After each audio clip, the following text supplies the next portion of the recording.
السلام علیکم ناظرین، میں سنیاسی حکیم سید احمد چوہان۔ دوستو، آج میں آپ کو ایک بہترین کشتہ بتا رہا ہوں۔ اگر آپ اس کو صرف 10 دن کھا لو، انشاءاللہ 10 سال تک مردانہ قوت میں کمی نہیں آئے گی۔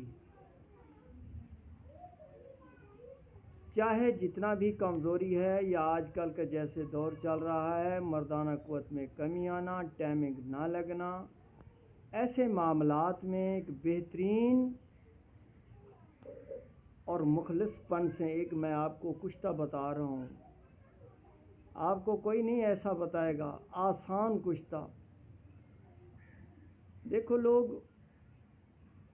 حکیم حضرات سے صفوف لیتے ہیں، پھر کچھ لوگ نفیس مزاج ہوتے ہیں، صفوف کھا نہیں سکتے، تو ان کے لیے یہ بہترین ایک ٹوٹکا ہے، کیونکہ یہ 1-2 چاول اس کی خوراک ہے اور نہار منہ مکھن ملائی میں کھانا ہے۔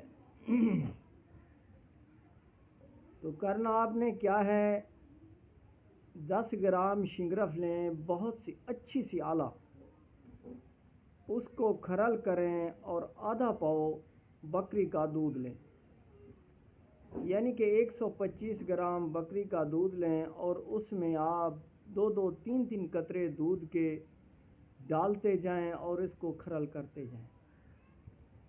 دودھ آپ نے ایک کٹھا نہیں ڈالنا، اس بات کا آپ نے خیال رکھنا ہے۔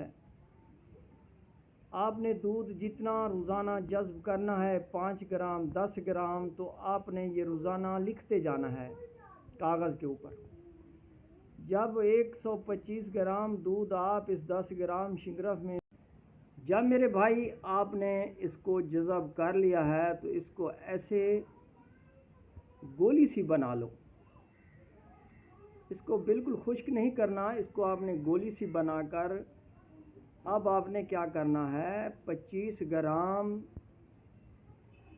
سے 30 گرام تک مغز جعفر لے لیں، اس کو فائن پاؤڈر کریں۔ پاؤڈر کرنے کے بعد اس میں تھوڑا سا شہد کا چھیٹا یا پانی کا چھیٹا لگا کر اس گولی کو اس کے درمیان رکھ کر ایک گولا سا بنا لیں۔ پہلے ایک باریک سی گولی بنے گی، جب اس کو اوپر مغز جعفر لگاؤ گے تو وہ موٹی کانچ کی گولی کی طرح بن جائے گی۔ اب آپ نے کیا کرنا ہے کہ ایک چھوٹا سا کپ لیں، اس کپ کو آپ نے 1 انچ گل حکم اس کو درمیان میں رکھ کر اوپر ڈھکن دے کر 1 انچ سے 1.5 انچ کا آپ نے اس کو گل حکمت کر کر خشک کرنا ہے۔ جب یہ خشک ہو جائے میرے بھائی، تو اس کو آپ نے 3 کلو اوپلوں کی آگ دے دینی ہے۔ صرف 3 کلو وزن کے اوپلے آپ نے وزن کر کے اس کی آگ دینی ہے۔ جب اس کو کھولو گے تو اس کو وہی شنگرف آپ کا پڑا ہوگا، اس کو بمائے مغز جعفر کے اس کو صفو بنا لو۔ تو میرے بھائی اس کی خوراک ہے 2 چاول نہار منہ ملائی میں مکھن میں چوری میں رکھ کے کھاؤ، اوپر 1 پاؤ آدھا کلو دودھ سے استعمال کرو۔ تو انشاءاللہ یہ ایسا آپ کو رزلٹ دکھائے گا۔ جب آپ اس کی 10 خوراکیں کھاؤ گے تو زندگی میں یاد کرو گے میرے بھائی، یہ بہت آسان نسخہ ہے، ایسا آپ کو کوئی نہیں بتائے گا۔ سدا خوش رہو، اس کو بناؤ، اور میں اللہ سے دعا کرتا ہوں اللہ آپ کے ہاتھوں میں شفا دے اور فائدہ اٹھاؤ۔